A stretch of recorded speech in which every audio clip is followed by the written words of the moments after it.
Hola, hola a todos los que nos están viendo en este nuevo curso del viaje del emprendedor. Para nosotros es un honor estar con ustedes porque hoy es el último curso de este viaje que realizamos en esta, que fue la etapa 4 y 5 del viaje. Hoy es jueves 29 de julio y como todas las semanas me presento. Mi nombre es María José, soy ejecutiva de proyectos de Working Place y les damos la bienvenida a este viaje del emprendedor con el último curso denominado Experiencias Internacionales. Como toda la semana les vamos a contar un poquito de qué se trata este viaje del emprendedor. Son cursos que corresponden a una instancia de un programa desarrollado y apoyado por Corfo y que nosotros como Working Place íbamos hacia ustedes a través de estas transmisiones en Zoom y luego los cursos también los pueden encontrar en la plataforma eprende.cl. Contarles como todas las semanas, que vamos a mostrar un código QR en pantalla y ese código QR los va a poder llevar a nuestro WhatsApp de Working Place. En esta instancia es súper importante, las personas que estén conectadas con nosotros y que nos vean, escaneen el código. ¿Por qué? Porque a través del WhatsApp, a partir ya de mañana, vamos a comenzar a hacer recordatorios y instructivos también para poder contarles cómo pueden rendir aquellos cursos que ya pasaron. No porque hoy terminemos esta etapa presencial, virtual, van a culminar, sino que quedan disponibles en la plataforma. Así que a través del WhatsApp nos pueden hacer las consultas sobre el curso, sobre lo que no alcanzaron a rendir, cómo rendir evaluaciones también, etcétera. Así que ahí está el código para que puedan escanearlo. Igual lo vamos a mostrar al final del curso. Ya a continuación vamos a ver si podemos prender la camarita, porque ya tenemos a nuestro relator de este último curso. Él fue uno de los primeros y es uno de los últimos ahora.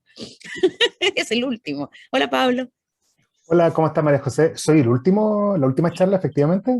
Literal. Perfecto. Oye, un cierre de ciclo. Sí, exactamente, porque fuiste de los primeros, así que súper. Para nosotros es un honor contar contigo. Si puedes, porfa, compartir pantalla para que probemos, mientras, como siempre, vamos a contarle, él es Pablo Acevedo, es abogado egresado de la Universidad de Concepción y también es socio fundador y director de la firma Flores Acevedo Abogados. Así que ahí también los pueden seguir en sus redes sociales, como dije yo, estábamos conversando antes, y ahí pueden encontrar alta información también. Ahí tenemos la presentación. Perfecto. Súper. ¿Se ve bien? Si quieres, pasas un par de láminas para ver si no hay dificultad. Perfecto. Súper. Contarles a todos los que están con nosotros, Pablo, como todas las veces que hemos realizado cursos, va a ser esta relatoría, tiene una duración aproximada máxima de 90 minutos. Posterior a ella vamos a hacer preguntas o en el transcurso las pueden dejar y ahí las vamos revisando y luego vamos a hacer una evaluación juntos para poder certificarnos. Así que eso, pues Pablo, ahí te dejamos ya. Vamos a estar aquí igual escondidos por cualquier cosita.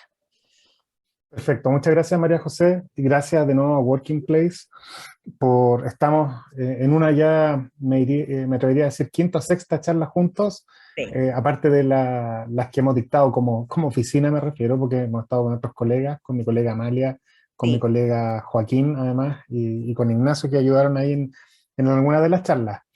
Esta charla, además de ser la última en tiempo, es además dentro del proceso de crecimiento de un emprendimiento, también la charla culmine porque engloba muchas de las cosas que hemos visto hasta ahora. Y por lo mismo también, si han tenido la oportunidad de estar en charlas anteriores, van a encontrar que algunos de mis comentarios hoy día refieren a las charlas de atrás y además, los que han visto que he tratado algunos temas que han quedado quizás medio en el aire o inconexos, ahora espero que les haga completamente el sentido, porque engloba este taller en definitiva aspectos que van desde los de propiedad intelectual, de directorio, de, ¿cómo se llama?, financiamiento, y todo aquello que cruzó ¿cómo se llama?, el taller. También mi colega y amigo Claudio González, que fue el que dictó la última charla antes de esta, de parte nuestra. Y por lo mismo, acá, como lo dice nuestra preparación de charla, estamos en la etapa de escalamiento. ¿Ya? Esta charla, como les decía yo, la baso sobre la experiencia que hemos tenido con clientes eh, y además sobre muchas noticias que son recientes. Yo sé que esta charla queda grabada, entiendo que la están grabando y por lo mismo queda, ¿cómo se llama?, para los registros. Y quizás el comentario que voy a hacer ahora no lo va a entender el que vea esta charla en un mes más, un año más, 3 años más, pero esta semana estamos llenos de noticias que coincidentemente venían un poco presagiadas en esta charla. Ahí, para no quedar como chanta, María José después nos ratifica, pero yo esta charla la mandé el sábado de la semana pasada más o menos, y ya esta semana, es decir, hoy día jueves, 3 días atrás, se anunciaron etapas de financiamiento de 2 o 3 de los ejemplos que estaban en la charla, así que pitonizo o no, creo que estamos en un momento muy bueno de los emprendimientos, esperamos que sea una racha además y que tengamos la posibilidad de ver muchos otros que se financien así. Aquí en mi currículum ya lo dijo María José, que lata hablar de mí, esto es para hablar de usted y de sus emprendimientos, y por lo mismo, comencemos nuestro viaje.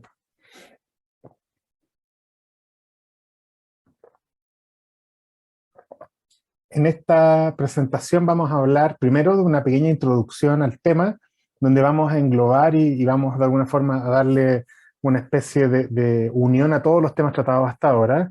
Además vamos a hablar sobre el levantamiento de capital en el extranjero, vamos a hablar sobre el inicio de operaciones en el extranjero, y además del apoyo de ProChile y de casos de éxito, para después dar lugar a las preguntas. Como decía María José, tenemos 90 minutos y tenemos además espacio para preguntas. Obviamente que las preguntas son tan importantes como la charla, así que voy a tratar de dejar los tiempos muy bien equilibrados. Partamos por la introducción, y acá, como comentábamos la vez anterior, esto viene también de la otra charla. Nosotros estamos en un país con características muy particulares. Pudiéramos, y así me lo han hecho ver varios colegas de otras partes del mundo, podríamos considerar que si bien estamos en un tremendo continente, somos prácticamente una isla. Una isla porque estamos bastante aislados del resto de nuestros vecinos. Por un lado tenemos mar, por otro lado tenemos la cordillera que nos separa con Argentina, tenemos el desierto que nos separa con el norte, y por lo tanto estamos bastante distanciados de nuestros vecinos. Tenemos muchos desafíos de país para que nuestros productos y servicios lleguen a otros países. En otros países es cuestión de cruzar un río, un puente para llegar a otro país. En Europa uno maneja la distancia entre Concepción y Santiago y en algunas oportunidades atravesó por 5 países. Chile está bien lejos y si bien no somos una isla, tenemos un efecto de distancia que les presenta a los emprendedores nacionales un tremendo desafío. No me atrevería a decir que somos como Australia o Nueva Zelanda, pero la verdad es que estamos bastante parecidos en estar al final del mundo, es uno de los viajes más largos y más lejanos, así que el desafío nuestro es justamente eso, cómo llegamos con nuestros productos y servicios a otros países.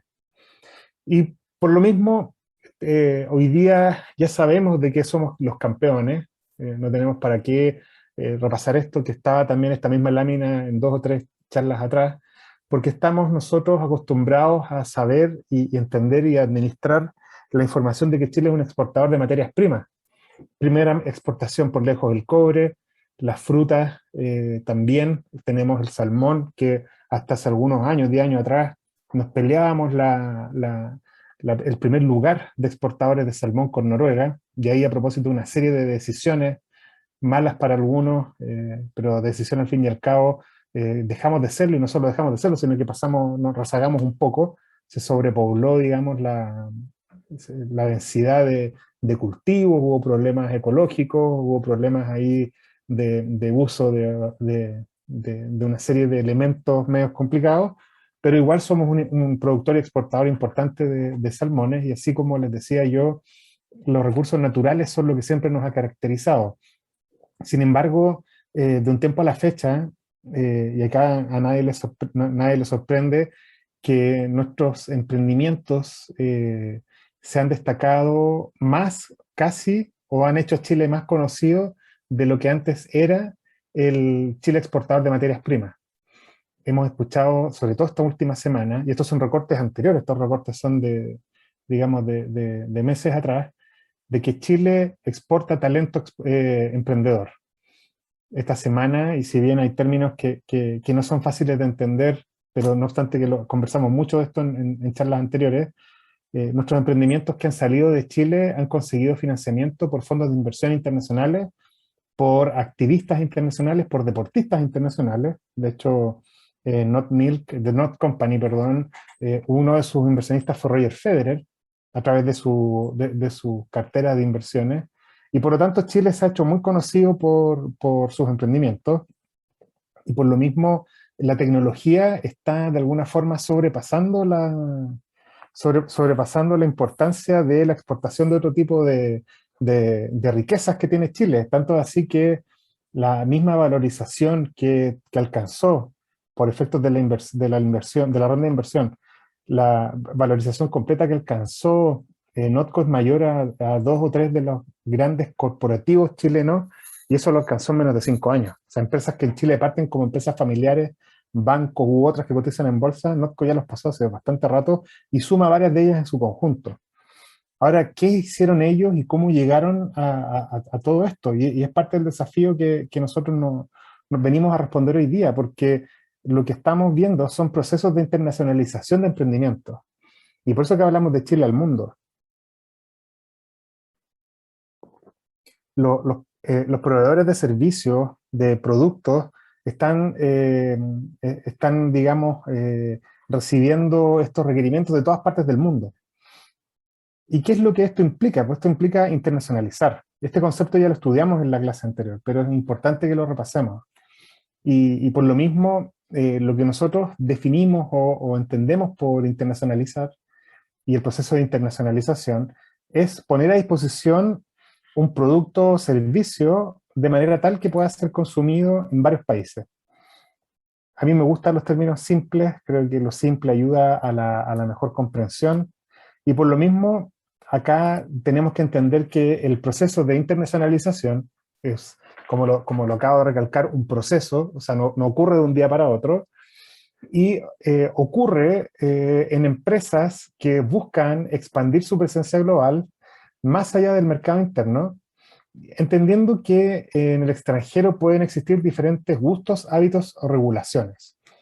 No es sacada de cualquier contexto esta definición, para llegar a esta definición, que no es mía, naturalmente, pero está tomada y armada sobre la base de los principales textos que enseñan estos temas de internacionalización. Es muy importante que no solamente hablar de exportación de productos o servicios y de alguna forma definición de modelos de negocio desde el punto de vista del emprendedor, porque acá dentro de lo más relevante e importante es que esto va destinado a públicos que tienen distintos gustos, que tienen distintos hábitos de consumo y hábitos de vida, donde además hay distintos tipos de regulaciones. Y justamente estos tres elementos son vitales y son centrales para lo que vamos a hablar. Ahora, ¿por qué internacionalizar? Y creo que esta pregunta es la más fácil de responder. Tanto así que en la charla anterior hablamos de 6 o 7 factores muy importantes, y hoy día para esta charla los redujimos a 2, porque bueno, ustedes se acuerdan de la charla anterior, y si no la repasamos rapidito. El primer elemento de por qué internacionalizar es por el tamaño y el potencial que tiene el mercado chileno. Chile es un mercado pequeño, y al serlo, ahí está limitado la cantidad de crecimiento que se puede tener o al cual se puede aspirar a propósito del mercado local. Además, y siendo ahí bien preciso, tenemos 18 millones de habitantes, 18, un poquitito más según el censo, donde más encima tenemos, ¿cómo se llama?, distribuidos dentro de Chile, pero concentrado principalmente en la región metropolitana. Entonces, el mercado que tenemos en el país está sumamente acotado. Por lo tanto, internacionalizamos para acceder a mercados más grandes. Eso implica diversificar el riesgo, implica, ¿cómo se llama?, poner los huevos en distintas canastas, implica además abrirse a una serie de otras potencialidades, principalmente a través de distintos proveedores, por ejemplo. Porque justamente la internacionalización está dada por el potencial internacional. Como les comentaba yo, el mercado chileno es pequeño.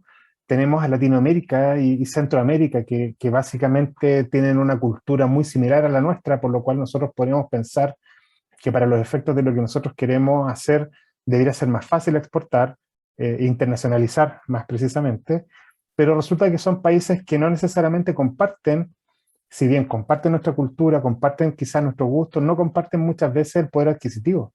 La forma de entrar, además de poder comprar productos y servicios que eventualmente van a tener mayor aceptación en países de Norteamérica, México, Estados Unidos, Canadá, eventualmente Europa y otros similares. Entonces, internacionalizamos además para tener mejores mercados, para tener acceso a mejores mercados, a mayor poder adquisitivo. Y ese es el desafío que tenemos como emprendedores. Queremos llegar más allá, abarcar lo más posible y obviamente la internacionalización nos ayuda a esto.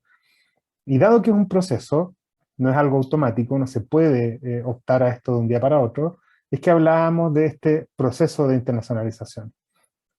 Esto que parte usualmente a través de una venta esporádica, ¿cierto? Una venta ocasional, una exportación. Acá tengamos en mente, estimadas y estimados, de que la exportación puede ser de productos o de servicios. En ambos casos, a través de una factura de exportación que es distinta a su factura de ventas que tienen ustedes, se declara mensualmente, pero en un formulario distinto, y donde además esa factura de exportación de productos o servicios está exenta de IVA, porque las exportaciones no están afectadas a IVA. Y además donde hay un desafío muy, muy particular, porque tenemos, ¿cómo se llama?, un sistema especial para recuperar el IVA que se ha gastado, ocupado por uno en aquellos bienes o servicios que se han exportado. O sea, la exportación, la internacionalización, al partir esporádicamente a través de ventas o servicios, implica además un proceso de conocimiento y de internacionalización, pero además de internación de prácticas y costumbres dentro de nuestras prácticas contables para llevar todo en orden. Ya hablábamos la vez anterior, más encima, y lo vamos ahora también a hacer mucho énfasis, a que parte importante de mi proceso de internacionalización implica conocer y utilizar los tratados para evitar la doble tributación.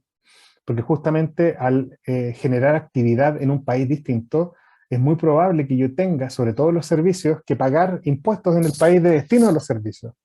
Y esos impuestos se pagan a través de la retención de parte de lo que me van a pagar. O sea, si yo espero y le cobro a un cliente en un país determinado, por ejemplo, inventemos un caso, Colombia, le cobro por mi servicio 100 pesos o $100, y supongamos que Colombia tiene como tasa de impuesto empresarial $20, si bien yo le facturé 100 y tengo la expectativa de que el cliente me pague 100, en definitiva, dependiendo cómo se maneje esto, yo voy a recibir 80 y el cliente me va a retener y pagar por mí en su país este impuesto. Y si no existieran estos tratados de doble tributación, o para evitar la doble tributación, lo que ocurriría más encima es que cuando yo reciba esos 80 de pago, restados los 20 que me retuvieron y pagaron por los impuestos en Colombia, yo en Chile tendría que también declarar mis impuestos, esa factura. Y supongamos que fuera mi única factura, dependiendo del régimen tributario que tenga, pagaría $25 sobre los 100, porque en Chile la tasa de impuesto es de 25%, estoy haciendo un ejemplo muy bruto en todo caso. Por lo tanto, si no tuviera gasto y solo tuviera ese ingreso, resulta que de no existir tratados para evitar la doble tributación, incluso estaría pagando aproximadamente 45% de mi factura en impuestos, tanto en el país de destino como de origen. Por eso nacen los tratados para evitar la doble tributación. Es importante conocerlos, es importante administrarlos bien. Hay países que tienen tasas muy bajas de impuestos, por lo tanto, si es que existe un tratado para evitar la doble tributación, conviene ocupar ese país para el destino de los servicios. Ecuador, Uruguay, por ejemplo, o sea, Uruguay es un muy buen ejemplo que para algunas cosas tiene tasa cero de impuestos. Y por lo mismo, cumpliendo los impuestos, cumpliendo la obligación de impuestos en un país, queda relevado el otro país de generar esta actividad. Ese es el concepto de los tratados para evitar la doble tributación. Lo explico bien ahora porque lo vamos a hablar un poco más tarde también. Les comentaba que el proceso de internacionalización tiene como primera etapa la exportación o venta ocasional desde Chile, esta exportación de productos o servicios, donde después, si bien el orden puede variar, usualmente se consolida el proceso exportador, y donde nosotros como proveedores de productos o servicios desde Chile empezamos con mayor regularidad y con mayor frecuencia a tener procesos de exportación que pueden ser para clientes que se repitan en el tiempo, por ejemplo, un mismo cliente que me compre el mismo producto por estaciones. Lo típico ahí son ciertos tipos de insumos que son requeridos con mayor o menor regularidad en algunas determinadas estaciones, como si lo tratáramos como un ejemplo antiguo, la fruta, por ejemplo. o también la exportación regular respecto de ciertos servicios que se requieren con bastante frecuencia sin necesidad de tener una filial en el país de destino. Por ejemplo, los servicios de computación, un contrato que se preste bajo la modalidad software as a service. ¿Ya? Existen modelos de negocio que no implican necesariamente tener personal contratado en un país de destino, donde mi modelo de internacionalización va a ser a través de la exportación. Hoy día, y por eso les decía que el orden puede variar y puede que no sea un camino que termine necesariamente en el establecimiento de empresas en el extranjero. Muchos clientes, y tanto de la octava región como de otras regiones, y principalmente las empresas de base tecnológica, su modelo de internacionalización termina y culmina en la exportación regular de servicios. Y no quieren hacer más que eso. Ahora, el paso siguiente, para el que quiere ir más allá, y que de alguna forma empieza a abrir sus redes, son los acuerdos con distribuidores internacionales que están en el extranjero, en el país de destino, o con aliados extranjeros en ciertos países. Ahí muchas veces el negocio implica tener de contraparte a alguien que no es socio de nuestras empresas. Al no ser socio de nuestras empresas, tiene un interés distinto, por lo tanto a lo mejor va a participar como comisionista, va a participar con algún tipo ¿cómo se llama?, de acuerdo de reventa, por lo tanto él va a vender bajo un precio, reservándonos o asegurándonos nuestra utilidad. Y acá los distintos tipos de contratos son los que se negocian y obviamente que también conllevan impuestos, conllevan el pago de ciertas obligaciones que tienen que ser reguladas con mucho cuidado para no incurrir en ineficiencias tanto tributarias como de pago, y además con la seguridad de poder tener una relación de buena fe, auditable, donde las partes sepan bien que nadie se está aprovechando de la otra. Ahora, luego de tener una relación o un acuerdo permanente con algún distribuidor, agente o aliado internacional de otro país que, como les decía, no pertenece a nuestra organización, el paso siguiente que toman muchas organizaciones es la creación de filiales comerciales en el extranjero. Una filial es una persona jurídica es una empresa que existe distinta a sus dueños, a sus socios con patrimonio propio, y en el caso de la creación de una filial en el extranjero, tiene la particularidad que esta filial, esta empresa, toma la forma jurídica que se requiere en el país de destino.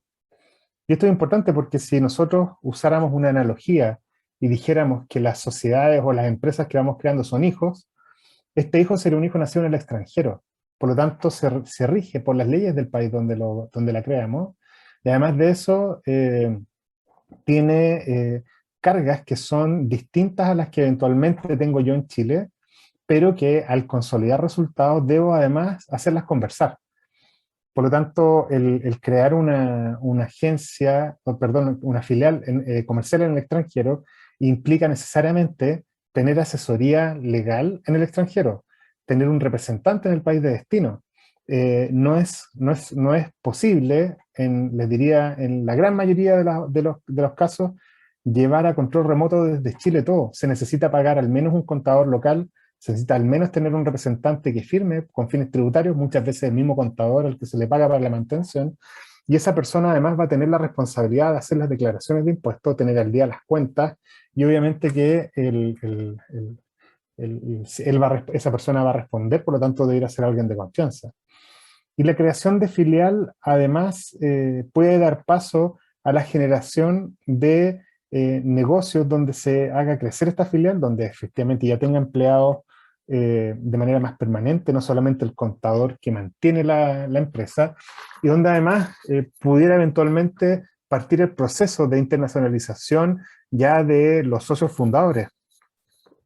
En esta etapa de creación de filiales y sobre todo en la que tengo acá como el quinto paso, si ustedes quieren, parece una Z esta cuestión, las varias filiales en el extranjero, usualmente cuando se abre la segunda o tercera, ya los socios fundadores o los que están gestando el proyecto desde Chile, estamos hablando de una hipótesis de un proyecto que nace de Chile, puede ser distinto, pero usemos ese ejemplo de base, y toman las decisiones, dicen, oye, ya abrimos en Perú, ya abrimos en Colombia, ya abrimos en Ecuador, es momento de que abramos en otro país, pero ahí ya se tiene que ir un socio.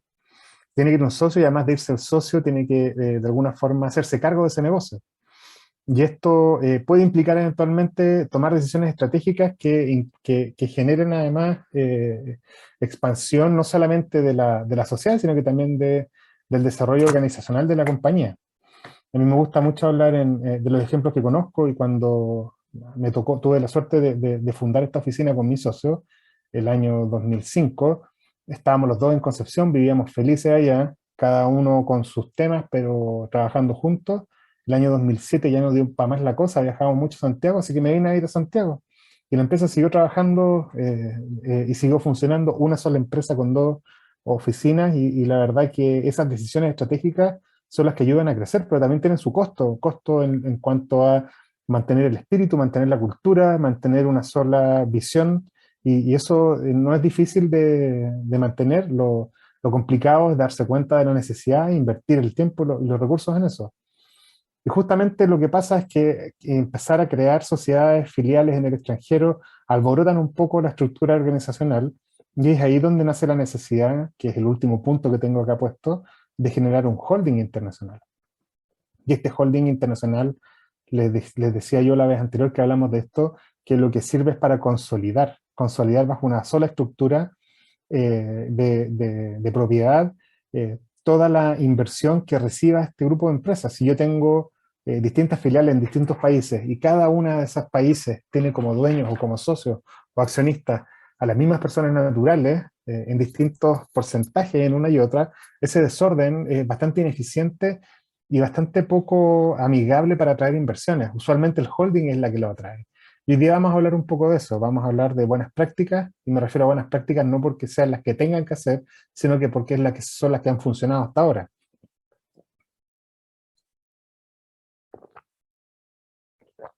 Y en este proceso de consolidación de la internacionalización es justamente a través de la creación del holding que yo empiezo ya a administrar un grupo de empresas mucho más consolidado. ¿Ya? Y eso es quizás la última etapa en un proceso de internacionalización, antes de, por ejemplo, empezar a crecer de otras formas, empezar a recibir inversión, recibir inversionistas en la empresa, eventualmente vender la empresa entera, se vende el holding, y así, ¿cómo se llama? A través de esta planificación, ser más eficiente en los procesos. Ahora, ¿cómo levantar capital en el extranjero? Y para levantar capital en el extranjero tenemos que, aparte de centrarnos en lo que estamos hablando hoy día, también tenemos que enfocarnos en lo que hablamos 4 charlas atrás sobre la necesidad de levantamiento de capital. Y por lo mismo, algunas preguntas que tenemos que responder para efectos de ver cómo y dónde levantamos capital. ¿Ya? ¿A qué país o países nos vamos? Esa planificación que habíamos hablado también 2 o 3 charlas atrás sobre dónde tomamos esa decisión, dónde ponemos la primera pata, dónde vamos a crecer después. Este crecimiento que debería ser orgánico y no tan desordenado, muchas veces es un poco improvisado, y que va generando estas figuras societarias o estos esquemas que son bastante enredados con unas formas bien raras. ¿Ya? Otro tema o pregunta a considerar como aspectos previos: ¿cuáles son los aspectos legales y tributarios que tenemos que preparar antes de salir, antes de levantar capital afuera? Como cualquier viaje, si hacemos la analogía, yo antes de hacer un viaje importante con mi auto, voy al taller a revisar cómo está el auto. Acá es un poco lo mismo. Antes de salir a levantar capital en el extranjero, yo primero reviso cómo está mi estructura local, cómo está mi sociedad, cómo están los tributos, qué régimen tributario tengo, cuáles son las cargas que tengo hoy día que considerar, qué pasa con los dueños. Los dueños están como personas naturales, tienen sociedades de inversión, tengo que hacer el cambio en el momento. Otro tema importante: ¿quién será a cargo de cada país o jurisdicción? ¿Cómo vamos haciendo este crecimiento que les decía yo? Yo puedo partir vendiendo desde Chile, haciendo todo desde acá, pero si vamos a abrir filiales y vamos a abrir sociedades, tengo que ver quién va a estar a cargo de cada una, y eso es parte de mi necesidad de levantamiento de capital. Recuerde que estamos preguntando acá dónde y cómo levantar capital en el extranjero. La pregunta más importante, que suma todo, y quizás debe ir al final, pero es ¿cuánta plata necesitamos? ¿Cómo sacamos ese cálculo? ¿Cómo lo dividimos? ¿Cómo lo distribuimos entre distintos ítems? ¿Cómo se lo explicamos al inversionista que vamos a ir a buscar? ¿Dónde queda mejor protegida mi propiedad intelectual? Y este tema, como les decía yo, Esta charla mezcla conversaciones que hemos tenido por picoteo en casi todas las charlas que hemos dado para atrás. Llevamos 6 charlas, si no me equivoco, y la propiedad intelectual muchas veces es el activo más importante de la empresa que presta servicios. Da lo mismo que la deje en cualquier país, dónde la protegí, quién es el dueño. Justamente ayer hablábamos con un cliente que, revisando algunas marcas de su competencia, tenía en Chile registrado 50 registros de marca. El dueño de esas marcas no era la empresa competencia de él, era una filial que tenía existencia en un país determinado. De hecho, si no me equivoco, eran Islas Caimán o las Islas Vírgenes Británicas. Y esa persona jurídica era dueño de todas las marcas, de todas las patentes de invención y todos los activos de propiedad intelectual. Y que de a través de un acuerdo comercial le cedía la licencia de uso a las otras empresas. Por lo tanto, ¿dónde queda mejor protegida la propiedad intelectual? ¿Dónde la propia mejor? ¿Dónde paga menos impuestos en los pagos que va a recibir por el uso en las sociedades del holding? Y otra pregunta también muy importante y que también para ustedes le puede resultar un poco raro que lo conversemos a esta altura, es la confidencialidad de la información y de las inversiones. Me interesa que se haga público y que sea por el público común y corriente como ustedes o como yo, saber apretar un botón y saber dónde están las inversiones y a nombre de quién, o me interesa la confidencialidad. Y aquí no es tanto lo que yo quiera, es que es lo que van a buscar también mis inversionistas a quienes yo voy a ir a buscar. Yo esto no lo hago solamente para mí y estar yo tranquilo, ciertamente que eso es el 80%, pero también porque quiero darle cierta seguridad al que va a poner la plata en mi negocio, de que no sea necesariamente, a menos que él o ella lo quiera, sujeto del escrutinio público, porque puede ser fácilmente revisable sus inversiones. Esto no tiene nada que ver con evasión o ilusión de impuestos, porque si yo desde Chile saco un peso, ese peso queda registrado que lo saqué y cada peso por sobre eso que yo genero en el extranjero deberá ser declarado y pagado en Chile igual, a través de lo que yo les comentaba, que son los tratados para evitar la doble tributación. Y si el día de mañana dejo posada plata en el extranjero, que a su vez genera más plata, yo en algún momento, si quisiera traerla a Chile y si está a nombre de un contribuyente distinto, debiera pagar igual impuestos. Acá hay temas de eficiencias de impuestos y esta charla no está enfocada, porque no es el interés mío hacerlo, en hablar sobre la evasión de impuestos, solamente hacer más eficientes las estructuras tributarias. Ahora, estas son las preguntas previas sobre levantamiento de capital. Las preguntas más importantes es ¿en qué etapa estoy? Y acá espero que recuerden esta lámina que le hemos ocupado como en 3 charlas y está bien utilizada, le hemos sacado jugo a esta lámina,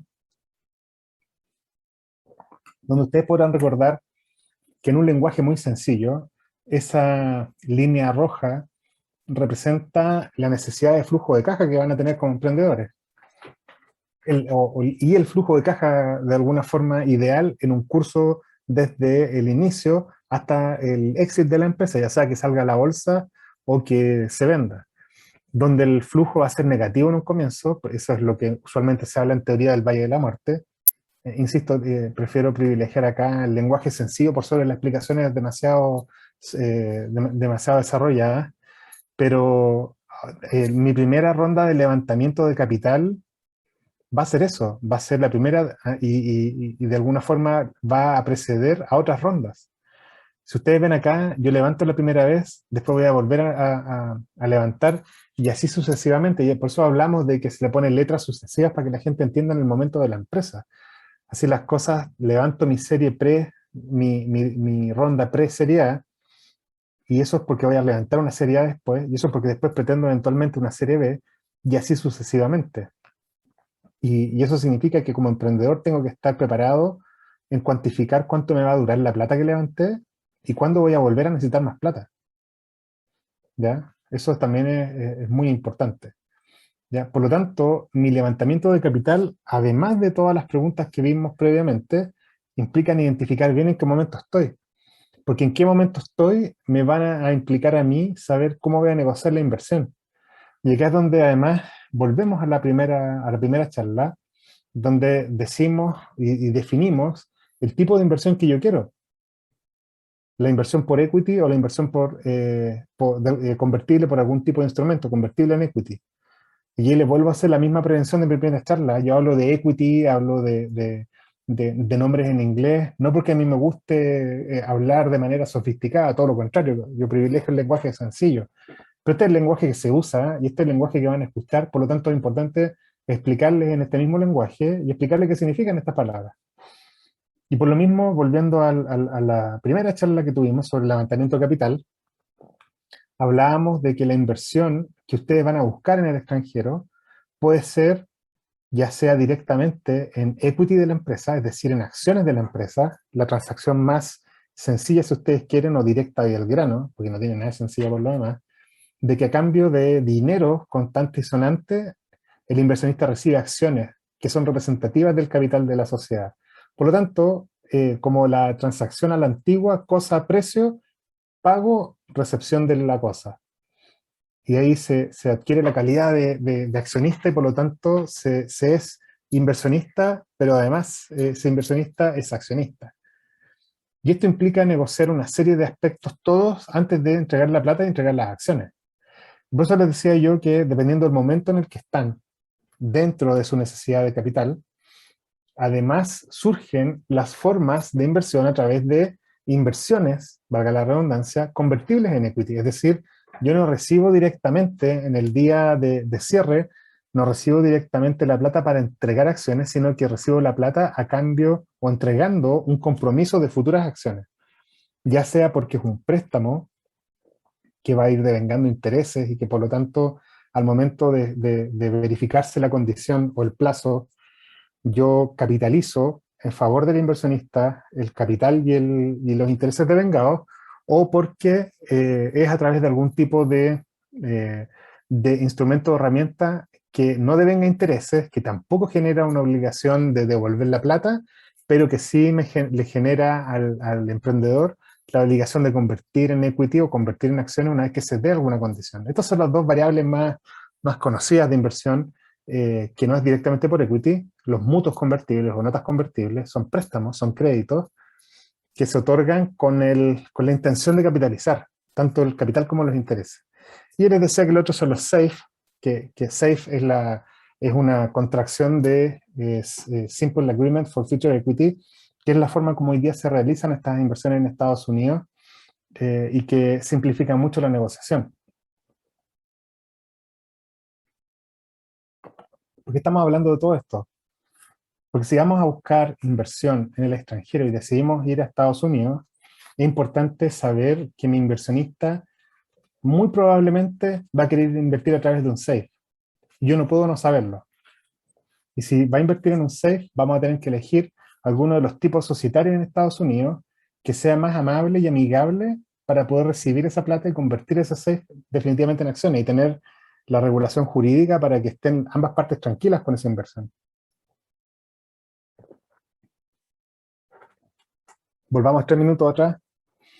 La forma de recibir esta inversión, como les decía yo, puede ser negociando directamente equity, es decir, acciones a cambio del dinero que recibo, o bien una inversión convertible en equity. Recibo la inversión, entrego un título a cambio, pero que le da a mi inversionista la calidad de acreedor, no de accionista. ¿Cuáles son las principales diferencias? Como les decía yo, las inversiones por equity son aquellas que se caracterizan porque ya hay una negociación y un acuerdo sobre casi todos los elementos de la inversión. Cuánto vale la empresa, naturalmente, porque para saber cuánto me van a dar a cambio tengo que saber cuánto vale el todo.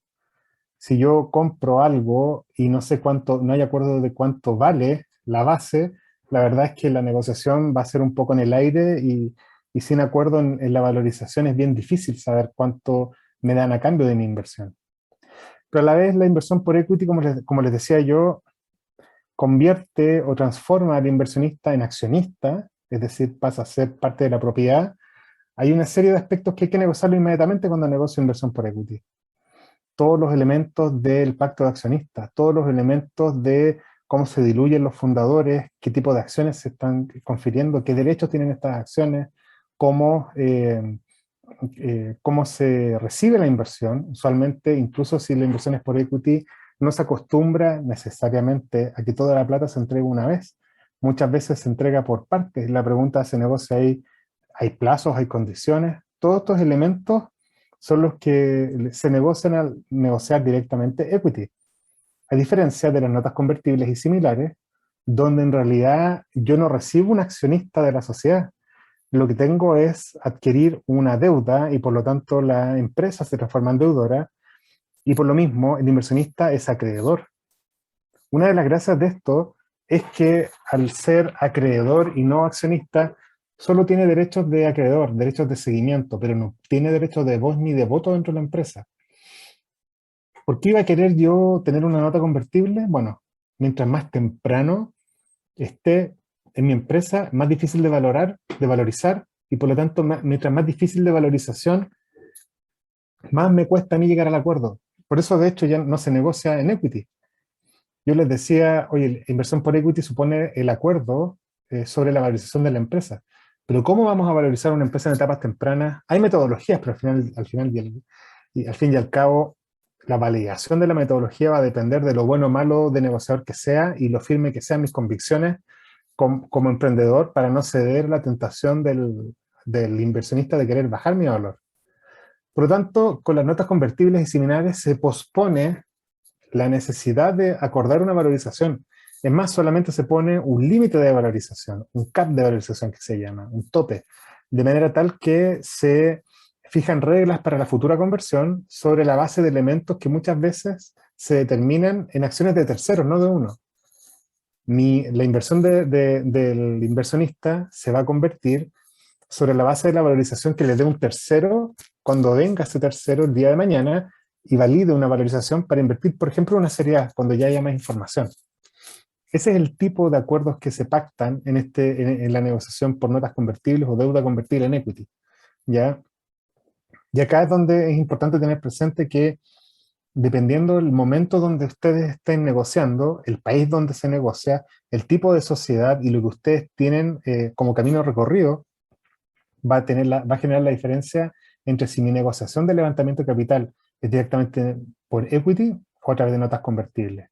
Y si a través de notas convertibles, probablemente con la intención y el afán de convertir en equity cuando hay una ronda posterior más grande y donde haya más información para convertir. Que es justamente lo que está pasando hoy día con varias de estas grandes inversiones que se están comprometiendo para las empresas como Notco y otras similares, donde los primeros inversionistas lo que hicieron fue entregar notas convertibles, entregar SAFE, por lo tanto no recibieron acciones, recibieron títulos de deuda, convertibles en acciones, y hoy día con estas rondas posteriores, sobre todo las series A, bueno, Notco ya va en una serie B, entiendo, ahí recién se va convirtiendo estas inversiones en equity de las sociedades. Ahora, yo ya sé más o menos qué tipo, qué momento y qué preguntas hacerme respecto a la inversión. Ahora, ¿cómo estructuramos esto? Y para eso tengo que hacerme más preguntas. Si fuera esto tan fácil y transaccional, probablemente no me estarían pidiendo que esté dando esta charla. Y tampoco crean que me las sé todas, pues si estoy acá para darles luces de los caminos a buscar, idealmente con la experiencia que hemos tenido de anticipar ciertas respuestas y que puedan aprovechar estas soluciones. ¿Qué tipo de inversionista probablemente tendré? No es lo mismo tener un inversionista institucional, un venture capital, un ángel, un corporativo, una institución de investigación, o un instituto, por ejemplo, con residencia en Europa, o un inversionista con domicilio fiscal, por ejemplo, en Gran Bretaña o en Singapur. Todas las variantes que les he dicho, dependiendo de quién es el principal inversionista, puede hacer que varíe dónde vaya a buscar mi inversión, dónde vaya a levantar y constituir mi sociedad. ¿Ya? ¿De qué manera tengo pensado hacer el crecimiento y cómo hacer este crecimiento eficiente? ¿Cómo pretendo yo guiar a través de estas decisiones de inversión la mantención del control y la administración, además para el futuro crecimiento? Porque, ¿qué es lo que pasa? Aquí yo les decía que esto es un camino, y como camino tiene pasos antes, pero también pasos después. Al yo cerrar y negociar una ronda hoy día, tengo que siempre tener presente cómo va a ser la ronda siguiente, en 18 o 30 meses más, 36 meses más, y después de esas otras 25, 26, 24 o 36 meses más, y así hasta eventualmente a los 8 o 10 años tener mi exit idealmente antes. Por lo tanto, esto es un camino, esto es una estrategia de financiamiento. Y donde además tengo que considerar aspectos que desde un comienzo los debo considerar, no necesariamente incorporar en mi cap table, pero el tema, por ejemplo, de los stock options para los ejecutivos en las filiales, ¿ya? En cada filial local donde yo quiero llegar. Y acá es donde los elementos que nos van a ayudar a tomar la decisión son estos principalmente. Puede que haya más, pero yo veo esto de manera más evidente. Primero, qué país, qué jurisdicción, qué grupo de países me otorgan mayor seguridad jurídica en relación al país de destino. Reglas claras, definitivamente. ¿Para quién? Bueno, para mí y para el inversionista, para ambas partes, para todas las partes. Otro elemento para definir, aparte de la seguridad jurídica, la protección de la inversión extranjera. Facilidad para recibirla, facilidad para que ésta se invierta y facilidad para retornarla. Tercer elemento sumamente importante y fundamental, protección e importancia que se le da a la propiedad intelectual en el país donde queremos conseguir esta protección. Lo mismo en relación a la seguridad cambiaria. No da lo mismo ir a un país donde yo sé que existen reglas claras y de mercado para la fijación de el tipo de cambio en relación a aquellas donde está todo artificial sobre las reglas de proteccionismo. Y esto además, la seguridad cambiaria va muy de la mano con la estabilidad de la moneda local. Y esto cambia todos los días, lo que hace 20 años era súper seguro, a lo mejor hoy día no lo es y viceversa. Hoy día estamos viendo además cambios de paradigma sumamente importantes que sirven como ejemplo para saber lo que viene, no para tomar estas decisiones. Si estas decisiones no han cambiado tanto, pero hace hace un mes y medio, 2 meses, El Salvador anunció en una conferencia, su presidente, una conferencia sobre blockchain, que iban a adoptar como moneda de curso legal el Bitcoin. El Salvador es un país que, si ustedes no lo saben, está dolarizado, no tiene moneda local, o funciona principalmente a través de dólar, para ser más preciso, y ahora va a tener el Bitcoin como moneda de curso legal. ¿Cómo cambia esta circunstancia mis decisiones de inversión? Quizá en el corto plazo nada, pero en el mediano o largo plazo, por el efecto dominó de copia. Después otro elemento es qué país me da a mí la posibilidad de tener la forma jurídica de creación societaria más efectiva. El tipo de sociedad, esta es una sociedad local, es la sociedad extranjera, es algún tipo de joint venture o acuerdo sin personalidad jurídica. Y bueno, el país también tiene que tener dentro de todo este pool de consideraciones otro tipo de aspectos tributarios y regulatorios. Impuesto corporativo. Las empresas, igual que en Chile, en otros países pagan impuestos, pero también los socios, las personas. Pero hay veces en que además están grabados las remesas de utilidades, de dividendos, los pagos de royalties. Hay regulaciones además donde países tienen, no solamente, como en Chile la tenemos más sencilla si ustedes quieren, porque tenemos solamente un Estado federal. Somos una república, no estamos divididos en estados. En Estados Unidos, o en Brasil, o en México, así como en otros países, son estados federales donde existen los impuestos federales y los impuestos estatales. Y cada estado puede tener tratamientos distintos. No es lo mismo en Estados Unidos hacer negocios en California, que tiene un impuesto como de, si no me equivoco, y puede que esté desactualizado, 14%, que en, por ejemplo, Delaware o en Florida, donde el impuesto es mucho más bajo, 4, 6, 8%. ¿Ya? Entonces ahí también la decisión es no solamente el país, sino que también el estado, la ciudad donde me voy. Como les decía, hay algunos países que tienen cero impuesto corporativo, y hay además tipos sociales dentro de cada país que tributan distintos. ¿Ya? La Delaware Corporation no tributa igual que una Delaware LLC, una sociedad responsable limitada de Delaware, y por lo tanto ahí el tipo social a elegir en el momento respectivo también es importante. ¿Ya? Lo mismo con aspectos regulatorios. ¿Necesito algún tipo de autorización para funcionar, aunque sea una sociedad de inversiones? Vender, o sea, fabricar, promocionar, vender y mantener equipamientos o dispositivos médicos en Chile no es lo mismo que en Estados Unidos, por ejemplo. Su autorización, su validación, o en otros países de Latinoamérica. Aspectos laborales y seguridad social. ¿Qué cargas voy a tener al pagar, por ejemplo, los sueldos? Hay países, o sea, en Chile tenemos muy internalizado las obligaciones laborales propias del Código del Trabajo, que implican, por ejemplo, que en el caso de la desvinculación, del despido, se debe pagar un mes por año de servicio. En Estados Unidos no existe la indemnización por año de servicio. El despido o la desvinculación puede ser incluso verbal, termina en el momento, se rompe la relación laboral, no hay obligación de pagar indemnización por años de servicio, a menos que se negocie y pacte expresamente, que es una excepción. Por lo tanto, todas esas cosas hay que considerarlas. El inversionista extranjero que invierte en Chile tiene que meter en su presupuesto las indemnizaciones por años de servicio, que es algo que es difícil de explicar al que no lo conoce. Ahora, no todo es Estados Unidos, pero ciertamente que en Estados Unidos es donde se presentan estos desafíos. Y lo mismo con los temas de costos de mantención. ¿Cuánto me cuesta mantener, incluso si no le doy movimiento a mi sociedad? Sumamente importante. María José me había dicho cuando partimos que podían salir preguntas, y efectivamente acá veo en el globito que hay 2 preguntas. Si quieren, lo que podemos hacer es ir respondiéndolas y después retomamos la charla, para no dejarlas para el final. No, justamente son los comentarios. Hola a todos, sus preguntas pueden ser realizadas acá, lo esperamos. No digo nada entonces. Seguimos.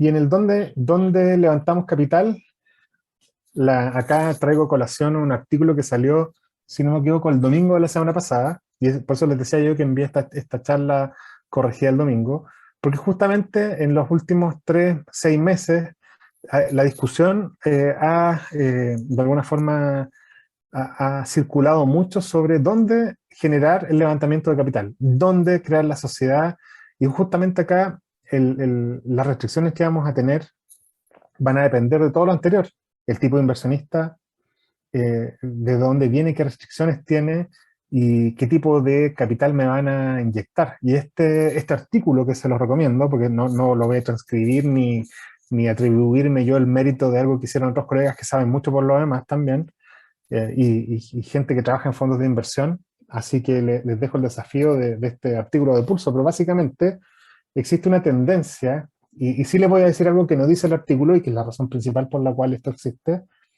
es que una vez que ustedes crecen y requieren más capital, la internacionalización implica que la sociedad que recibe esos aumentos de capital va a estar afuera. Y me explico. Levantar capital en Chile, usualmente en este camino de levantamiento, implica que las empresas necesitan capital para desarrollarse, crecer y expandirse en Chile y después internacionalizar. Por eso está el Venture Capital Nacional, que usualmente ayuda a que las empresas se expandan dentro de Latinoamérica y eventualmente a través de las primeras rondas más pre-Serie A o Serie A, esos levantamientos de capital ayudan a que las empresas chilenas, los emprendimientos chilenos lleguen tan lejos como México, por ejemplo, pero en México, y aquí voy a usar una exageración, pero para hacer un punto, se les acaba la plata y ya los Venture Capital latinoamericanos, los tickets de inversión que tienen usualmente no alcanzan para seguir poniendo más plata para el crecimiento que se requiere desde México para Estados Unidos. Porque Estados Unidos es otra carrera, son otros actores y es mucho más grande. Por lo tanto, la plata que se va a levantar después ya no nos va a servir la sociedad de Chile porque el inversionista va a querer tener su plata puesta donde tenga más seguridad, y usualmente eso es en Estados Unidos, creando una sociedad en el estado de Delaware. Y esta sociedad que se crea en el estado de Delaware, que puede tener 2 o 3 características bien particulares, puede ser o bien una Delaware Corporation, si ya está bien avanzado todo, o una Delaware LLC, que es como una especie de sociedad de responsabilidad limitada. A su vez, se crea en Delaware no porque las oficinas de todos los emprendedores de Estados Unidos estén en Delaware.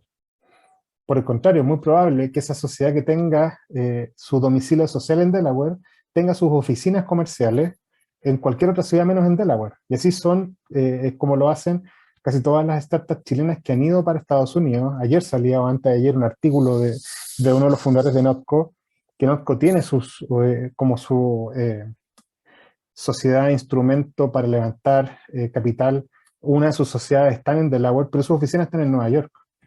Y es más, sobre la Delaware Corporation hay una entidad que está, no recuerdo bien si en Caimán o en las Islas Vírgenes Británicas. Pero la razón por la cual se crea esto para que la plata se reciba en Delaware, a pesar de todo lo que dice este artículo, y aquí sin ánimo de controversia ni de jactarme de nada, pero básicamente es porque Delaware tiene el sistema jurídico con mayor seguridad jurídica dentro de los códigos comerciales de Estados Unidos. La ley de corporaciones de Delaware es la que tiene reglas más robustas para la seguridad y tranquilidad de los inversionistas y de los emprendedores, donde además los tribunales de Delaware han resuelto y han otorgado o escrito la jurisprudencia que ha resuelto la mayor cantidad de problemas que se han generado en el derecho societario gringo con reglas claras y favorables para los inversionistas y justas para los emprendedores.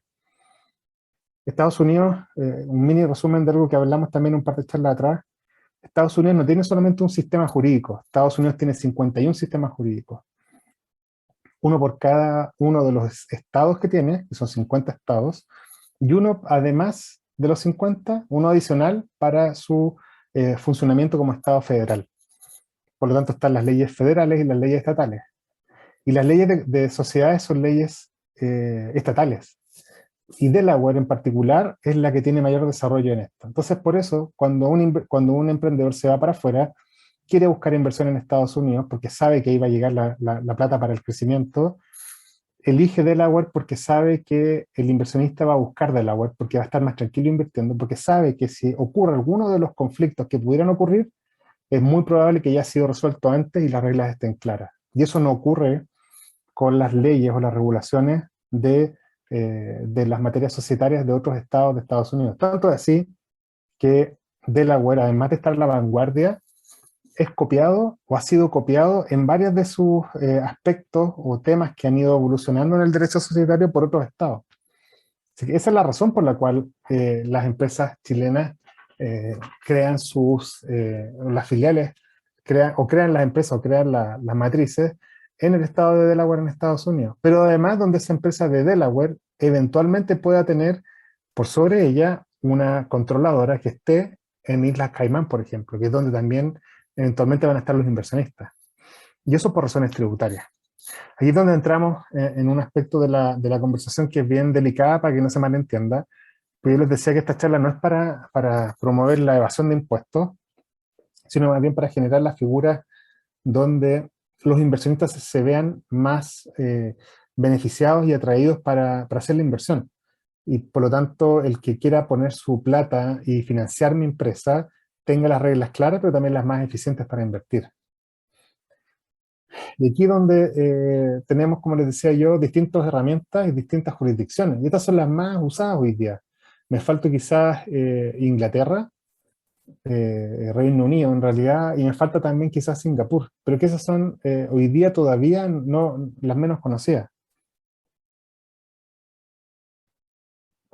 Y esta charla no pretende ser una clase técnica para enseñarles la diferencia entre unos y otros, pero sí les puedo decir, por ejemplo, que si tienen un inversionista institucional con reglas de compliance complejas, estrictas, es probable que no vayan a poder recibir inversión si tienen su sociedad hecha en Islas Caimán o en las Islas Vírgenes Británicas. Eso es lo que significa B larga, B corta y latina.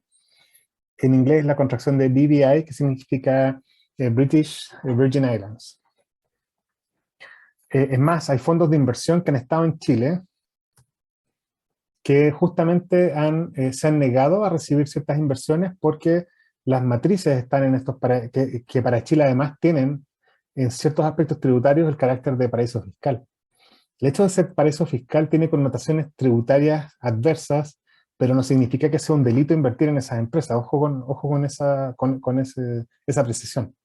Hay regímenes menos favorables de inversión.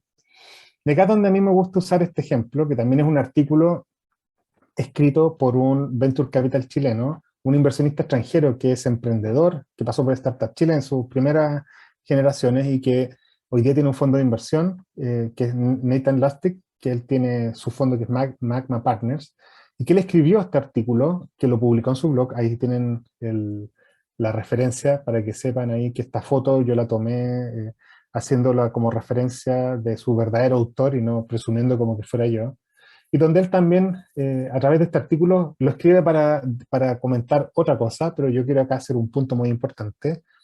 Decidir si hacer mi sociedad en Delaware, en Caimán o en UK depende de una serie de cosas muy importantes, porque desde el momento que tomo mal una decisión, es muy probable que yo pueda estar cometiendo dando un paso sobre algo que no tenga vuelta atrás y que me genere circunstancias o consecuencias tributarias adversas que no pueda disolver o que me resulten muy caras en el momento de un evento de liquidez.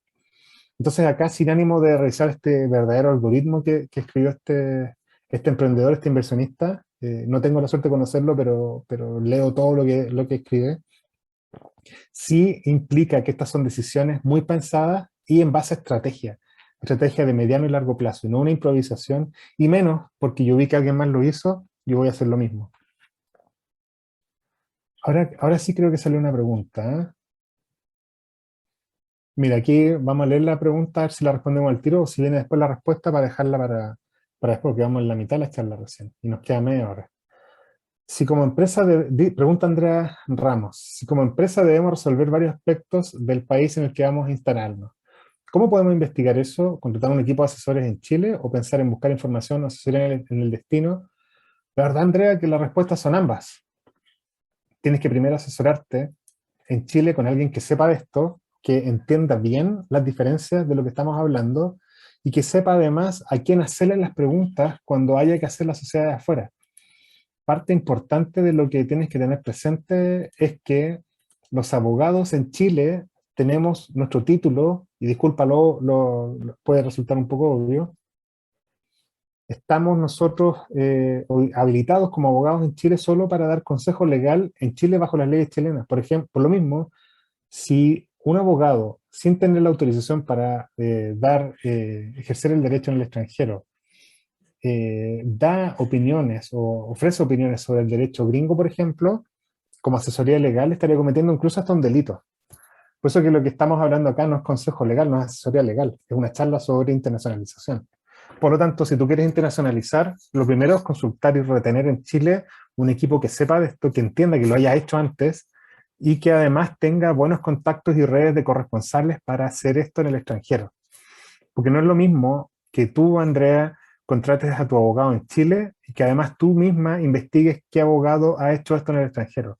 Tu abogado en Chile debería tener su red de corresponsales. Y aquí somos varios los que nos dedicamos a esto, así que afortunadamente no debiera ser difícil de encontrar, a diferencia de 10, 15 años atrás. Nosotros como oficina, por ejemplo, trabajamos con redes de corresponsales prácticamente en todos los países de Latinoamérica, Europa, muchos de Asia, algunos de África, y no es tan fácil eso de conseguir. Así que oferta hay y lo importante es que investigues y te quedes con la empresa que te dé mayor confianza. Y como les decía, no solamente elegir el país donde quiero llegar, sino que además el tipo de sociedad que yo quiero o el tipo de empresa que yo quiero desarrollar en el país respectivo. Y así como en Chile, en Estados Unidos, las figuras son algunas muy parecidas. De hecho, en Estados Unidos también está la figura del empresario con su propio RUT trabajando, la sociedad responsable limitada, que si bien no es lo mismo, pero tiene una figura muy parecida. Y en Estados Unidos también hay sociedades que cotizan en bolsa y sociedades que teniendo la estructura de una sociedad de capital no cotizan en bolsa, como lo sería en Chile una sociedad por acciones. Acá lo importante tener presente es que así como ustedes ya saben, porque se lo hemos dicho, que si quieren emprender y crecer y hacer estructura de empresa, lo más conveniente es una sociedad por acciones constituida en el sistema notarial y conservatorio y no por empresa en un día. En Estados Unidos, para partir es muy probable que la figura que requieran sea una LLC, una Limited Liability Corporation, y después eventualmente, si ya les fue bien, validar, pasar a una C Corp, una Delaware C Corp, una corporation, que es la que no transa en bolsa y que es la que eventualmente tiene el ropaje jurídico y la estructura para recibir una inversión de venture capital y de inversionistas relevantes en Estados Unidos. Ahora, aquí también me voy a aprovechar de unas láminas que usé 2 charlas atrás. Este es un caso real que vimos nosotros, que le cambiamos los nombres y que acá presentamos las láminas un poco más precisos de cómo fue la charla anterior. Porque si la charla anterior le mostraba el mono un poco más final, probablemente no iba a entender nada. De hecho, a mí me cuesta mucho entenderlo todavía, pero porque es muy enredado. Pero acá era el caso de tres socios que abrieron una sociedad en Chile y que eran tres fundadores. Le pusimos Intersub a la sociedad porque es una startup internacional, ciertamente no es el nombre, y es muy fácil, uno tenía 35, el otro 35 y el otro 30, y donde además después dijeron vamos a abrir nuestra primera sociedad en el extranjero, nos fuimos a Perú, decían. En Perú, a diferencia de Chile, las sociedades tienen que tener dos socios, no pueden tener uno, así que ahí lo que pasó fue que esta misma Intersub abrió, se constituyó como inversionista y con el fundador uno, entre los dos abrieron Intersub Perú, ¿ya? Que es el tipo social que se da allá, y después dijeron no fue bien en Perú, vámonos a Estados Unidos, abrieron Intersub Inc., esto es para hacer operaciones allá, no necesariamente para abrir la ¿cómo se llama? Las inversiones, para tener operaciones, y donde al final del día, antes de empezar a buscar financiamiento, tenían esta figura, así que hacíamos una especie de, ¿cómo se llama?, consolidación de la estructura societaria, donde les decía yo que los fundadores arriba tenían la propiedad sobre las sociedades. ¿Y qué fue lo que pasó? Pues, para buscar inversión tuvimos que reestructurar el mono, y por lo mismo, como lo ven acá, tenemos al fundador uno que al final del día más se diluyeron, porque obviamente entraron más inversionistas, fundador uno 2 y 3 donde además había un venture capital que se quedó con un porcentaje importante, el 20% de la empresa, un quinto, y una incubadora chilena que tenía además una opción para adquirir acciones, y donde el vehículo final era ¿cómo se llama?, un holding en la isla Caimán, la cual era dueña de la empresa de Delaware, y que esta a su vez era dueña de todas las empresas que prestan servicio, incluidas una empresa en Estados Unidos. Y también estaba en Colombia y otros así. ¿Qué es lo importante que quiero que retengan acá? Más que se aprendan esto de memoria. Que, bueno, que un tamaño o un tamaño no sirve para todo. Este dicho gringo, one size does not fit it all, significa que uno no, la misma figura no sirve para todo. Así que tener cuidado de que cuando recorran este camino lo hagan bien asesorados, bien asesoradas, porque no es lo mismo recibir una inversión cuando uno tiene desarrollado su esquema tributario y su esquema societario de esta forma, a que lo hagan, por ejemplo, si es que está de esta otra forma. Denme un segundito.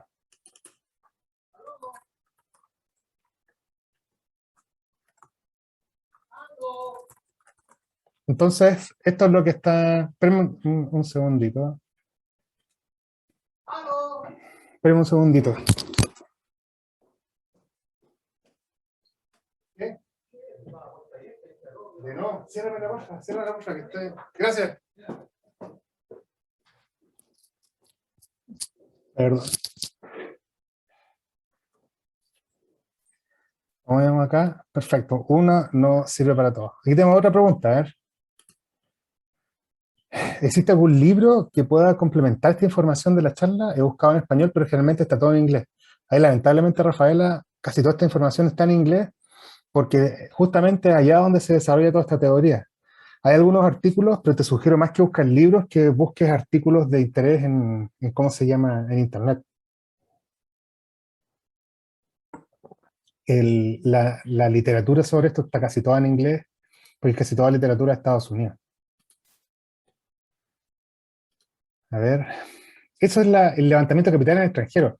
¿Qué pasa ahora con el inicio de operaciones en el extranjero?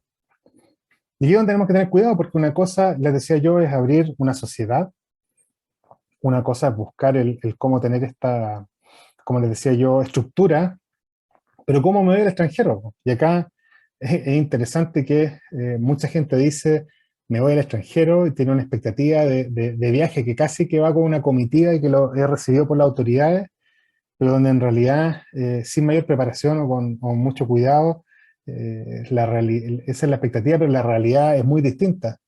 Y donde el emprendedor llega, empieza a buscar, no tiene muy claro qué es lo que quiere hacer, con quién se va a juntar, cómo partir, y donde en realidad la foto está más parecida a este piquero, digamos, desde la altura, y donde está digamos, no, acá afortunadamente la piscina está con agua porque es el mar, pero que muchas veces algunos emprendedores no saben mucho cómo les va a recibir el agua abajo.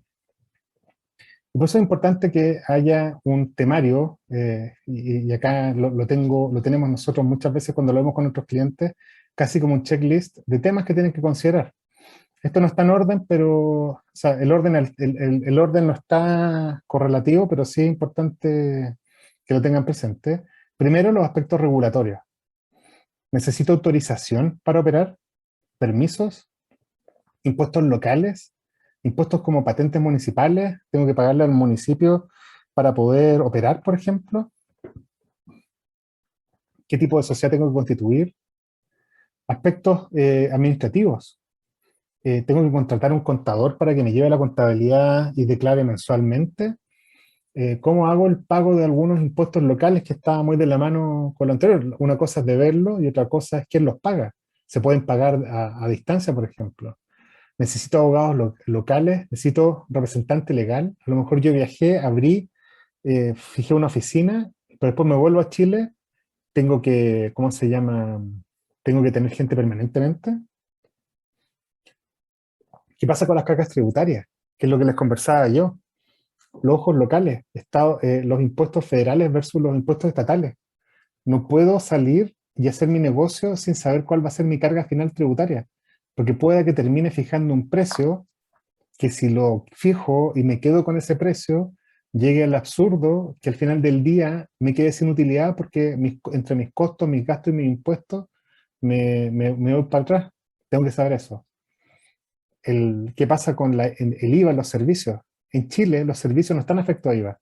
En otros países sí. En México, en Colombia. En Colombia entiendo que desde hace muy poco, pero en México existe IVA sobre los servicios. Lo tengo considerado en mi prestación de servicios. Impuestos tecnológicos.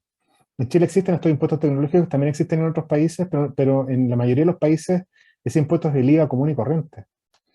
¿Qué pasa con los dividendos? ¿Qué pasa con el impuesto de las empresas? Hay tipos sociales que no están afectos a impuestos corporativos, pero sí al retiro de dividendos. Y hay tipos sociales donde se entiende el dividendo, ¿cómo se llama? Retirado a fin de año. Y la consideración, como les decía yo, de los tratados para evitar la doble tributación. Aspectos laborales. ¿Tengo un límite de trabajadores extranjeros que puedo contratar? Ustedes saben que en Chile no puedo tener ilimitados trabajadores extranjeros. Es más, sobre 25 trabajadores no puedo tener más de 15%, que es un tema que está bien restringido y que está hoy día en revisión. ¿Qué pasa en el extranjero? ¿Qué pasa con el representante legal? ¿Tiene que tener residencia en ese país? ¿Qué pasa si yo no tengo residencia en el país extranjero? ¿Puedo ser el representante legal de mi empresa? ¿Qué pasa con la formalización laboral? ¿Qué pasa con los pagos de sueldo, anticipos? ¿Qué pasa con las indemnizaciones laborales? Sindicatos, por ejemplo. Hay países donde la sindicalización es mucho más dura y estricta que en Chile. ¿Qué pasa con las cargas previsionales, los impuestos? ¿Quién los paga? ¿De cargo de quién son? ¿Cómo negocio los salarios? En la mayoría del mundo, el salario se negocia bruto y se negocia más encima anualizado. En Chile estamos acostumbrados a negociarlo sobre la base líquida mensual. ¿Ya? Les decía yo ya la indemnización por años de servicio. Existe en todo el mundo. Que yo sepa, bueno, Chile lo tiene muy regulado, pero en otros países no están así. Se puede consensuar. ¿Qué pasa? ¿Hay libertad para despedir? En Chile no existe libertad para despedir.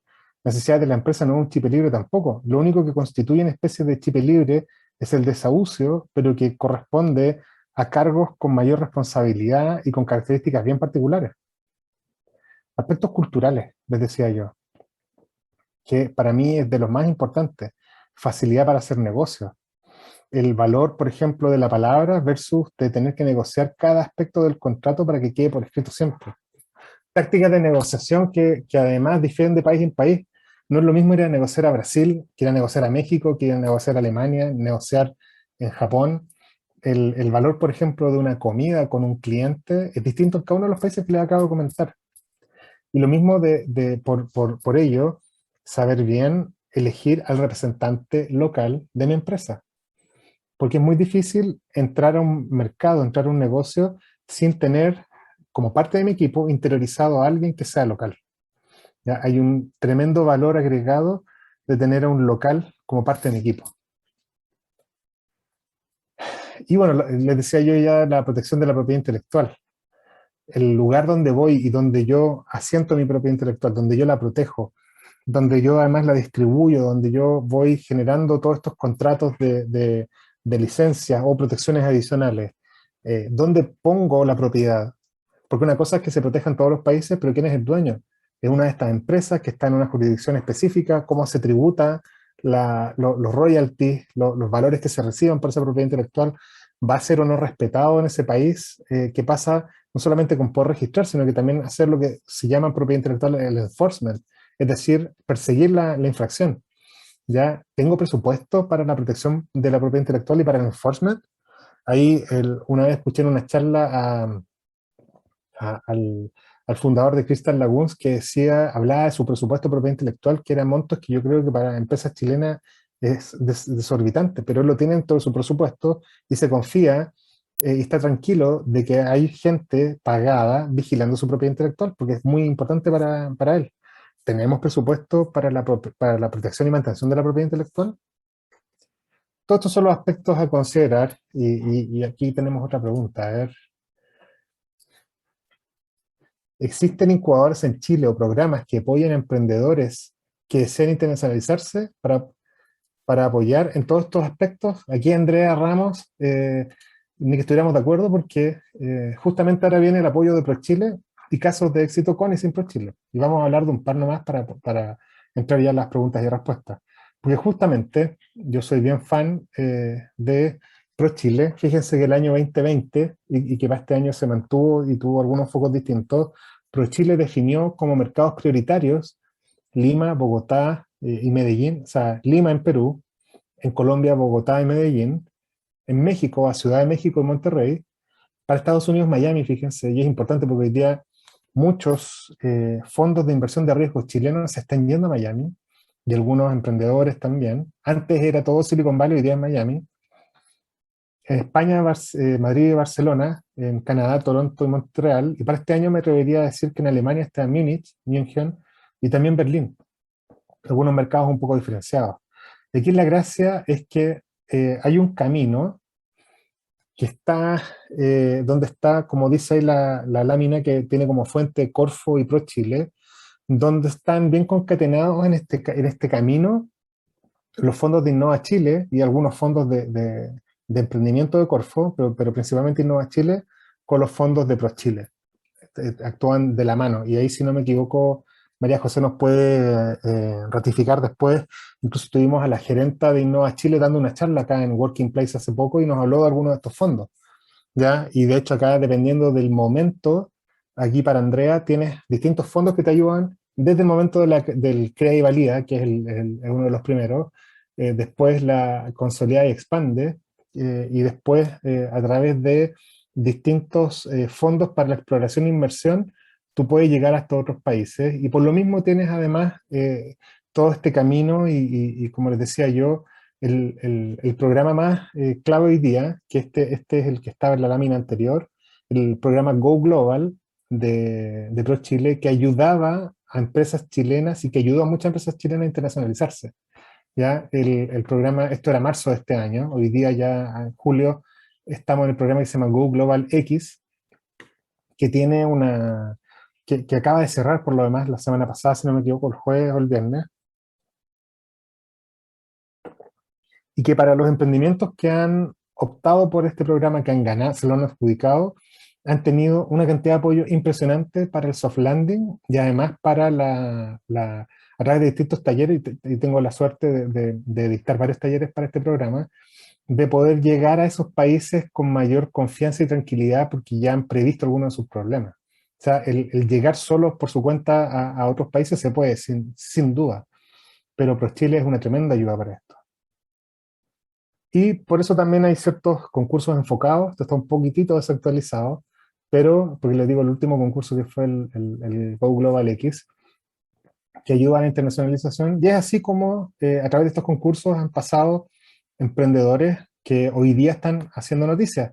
Acá tienen dentro, no ven mi cursor, pero tienen dentro de esto a, por ejemplo, The Lead Green Company, que es una empresa fundada por un matrimonio de la India que llegó a Chile, Startup Chile, hace 3 o 4 años atrás, creó una sociedad en Chile y esa sociedad chilena con sus productos de orden vegano es el que está hoy día rompiéndola en muchos países y a través del Go Global ya llegó a distintos países, y así como también otros productos y servicios que están acá. Tenemos ciertamente a Notco, imagínense, acá estoy hablando de 115 millones levantados, hoy día esos ya son 260 más o menos, a Corner Shop, que fue valorizado, y de hecho la valorización de Notco está como en 1,5 billones, y 3 billones para el caso de Corner Shop, que fue adquirido por ¿cómo se llama? Por Uber. Y estos son los casos que hoy día están empezando a generar ruido y que ya vimos ayer que Protera, por ejemplo, si no me equivoco, estaba levantando 8 millones de dólares y Genosur también, a través para el tema de, no sé si era Genosur por los test rápidos de PCR. ¿Ya? Entonces acá tenemos ejemplos de empresas que partieron en Chile con una sociedad por acciones hecha en el conservador de bienes raíces o incluso a través de tu empresa en un día y que a través del crecimiento, la internacionalización, la exportación de servicios, abrir una sucursal, abrir una filial, hoy día están levantando rondas de inversión con empresas en otros países y generando todo este camino que es el que espero que todos algún día ustedes puedan lograr también y llegar y poder abrir camino a través de la internacionalización. Parece que estamos justo con los tiempos, pero dejemos, aquí tenemos varias preguntas. Voy a dejar de compartir para leer las preguntas que tenemos.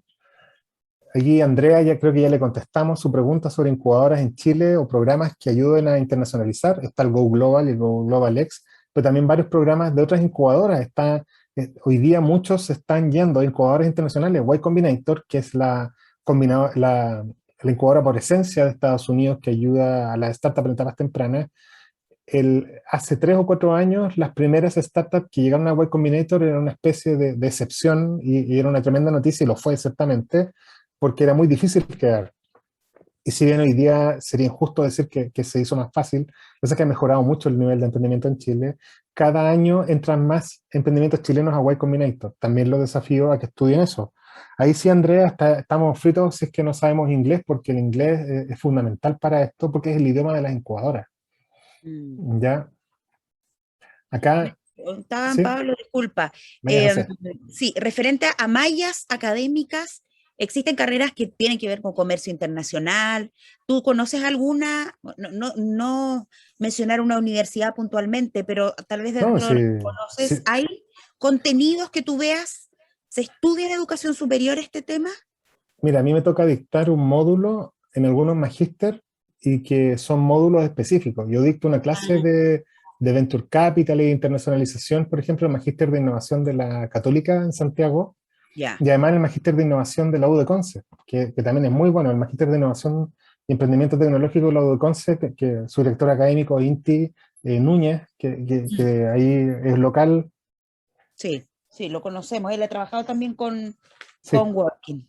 yo dicto un módulo para Inti que lo dictan también otros profes que han estado acá en Working Place, como la Rocío también tiene un módulo ahí muy choro en ese magíster. Tadachi también entiendo que también fue gerente de emprendimiento de Corfo. Entonces, yo lo que los motivo es a que busquen aquellos que tienen no solamente las charlas. Aquí Claro. quizás voy a decir algo que me van a encontrar que soy último desubicado, pero busquen a los profes más que a las charlas. Busquen a gente que sepa de estos temas, porque hay harta gente que habla de esto y no tiene idea.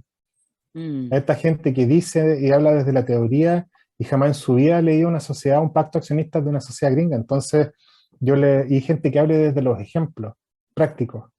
Porque acá ciertamente que hay mucho para estudiar. Yo tengo acá mi biblioteca de libros, tengo 2 o 3, ¿cómo se llama? Estantes con puros libros en inglés, pero es que claro. no saco nada con darle un libro si no hay contexto. Mm, Sería desubicado de mi parte en el fondo.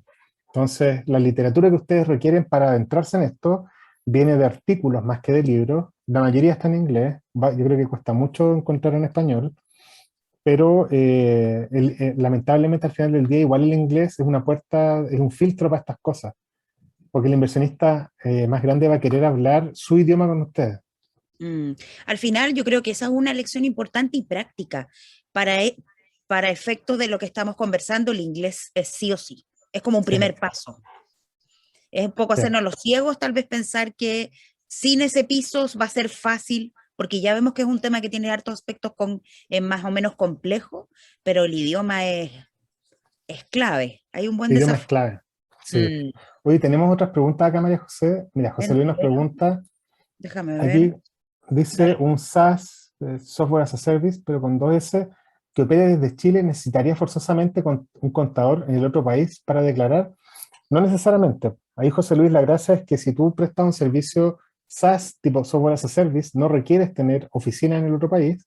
Si necesitas, y va a ser imperativo, que con tu cliente llegues a un acuerdo de cómo se declara el impuesto en ese país, que va a ser básicamente a través de retenciones, porque la plata que te retenga te tienen que entregar un certificado para que tú uses en tus impuestos locales aquí en Chile, porque esa es la figura de eso, así se materializa el tratado para evitar la doble tributación, a través de certificados para usarlos en los impuestos, ya sea en el país de destino o de origen de los servicios. ¿Ya?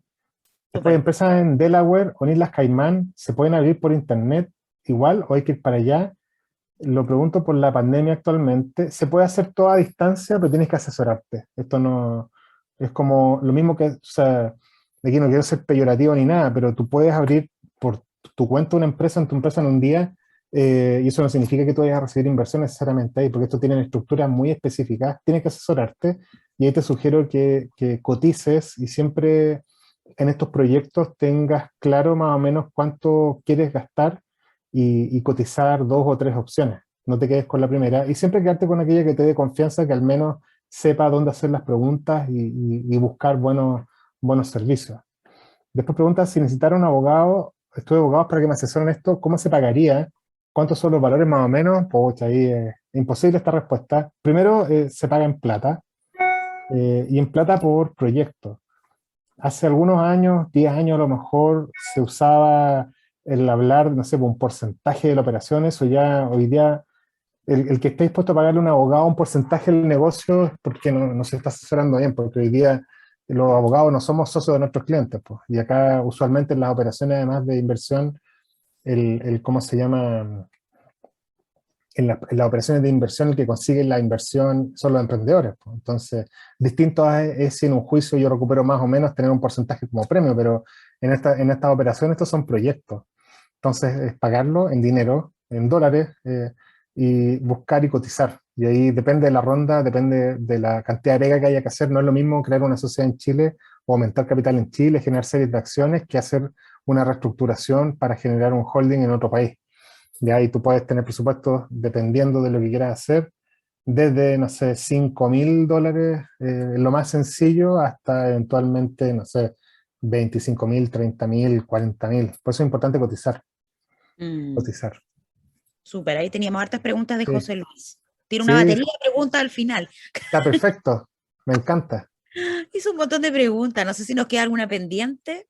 No hay ninguna pendiente, pero no sé si hay alguna que se les haya ocurrido mientras estábamos conversando para que la puedan plantear ahora. Veamos, tenemos un par de minutitos a ver si alguien quiere hacer una Eso. pregunta. Voy a revisar en el... A lo mejor mientras, si a alguien se le ocurre, Pablo, que nos deje algunos mensajes, algún par de tips finales. Finalmente Yo comprendí que creo que un gran tip acá es bien entendido y bien rígido, creerse el cuento. mm, Creerse el cuento, jugársela y tener, privilegiar la estrategia, o sea, la planificación estratégica, pero creerse el cuento, tirarse a la piscina. De repente nosotros somos un poco demasiado chaqueteros en agarrarnos para el deseo al que dice que va a hacer algo y es como, ay, seguro, ¿qué te va a pasar? La verdad que creerse el cuento y tirarse a la piscina. Yo creo que somos más, hay muchos otros países donde hay gente que hace lo mismo que uno y solamente con que se cree el cuento y sin tantos recursos y tantos conocimientos. Y además a lo mejor ver también casos de éxito. Delante estábamos, Ciertamente. mientras tú exponías, estábamos conversando con nuestra colega, con Isby, y nos acordábamos de un expositor que tuvimos nosotros que es Oscar Muñoz de Gringlas. Y él Claro. siempre cuenta que partió cortando las botellas y ya, y cuando tú hablas, bueno, él también tiene una personalidad muy full, Él es pero muy él, motivacional. pero Sí, él pues, cuenta todo su proceso, entonces también a lo mejor documentarse, además de como dices tú, de expertos, etcétera, también por otra parte ver casos de éxito de chilenos que también te pueden inspirar. Eso también es Sí, bueno. así es. Mm. Así que eso, querido Pablo, a ver, veamos, creo que no tenemos más preguntas. Si nos puedes dar, como siempre, un par de tips de qué viene la evaluación. Mira, yo creo que si escucharon, incluso sin poner mucha atención, la evaluación va a ser muy fácil de contestar. Ya, nada más. Nada más. Ya no, súper. Pablo, como siempre, te agradecemos a nombre de Working Place. Para nosotros es un honor contar contigo, con tu equipo. Esta es la última charla del viaje del emprendedor, así que de todas maneras estaba a quedar ahí. Qué eh, grabado. sí, queda grabada. A ver, había un comentario. Muchas Excelente gracias, charla, dice. muchas gracias, José Luis. Y Así que gracias a eso, José Luis. Pablo, agradecerte a ti, Pablo, como siempre, nosotros nos quedamos unos minutitos con el equipo y agradecerte que hayas estado con nosotros hoy día. Gracias a ti, María José, Isby, por la paciencia y gracias a todos los alumnos que estuvieron presentes. Espero que hayan disfrutado esta charla y espero verlos en el futuro siendo las noticias del futuro con sus casos de éxito. Ya, anímense. Súper. Que Muchas tengan gracias, una Pablo. bonita tarde. Adiós. Listo. Gracias a ti.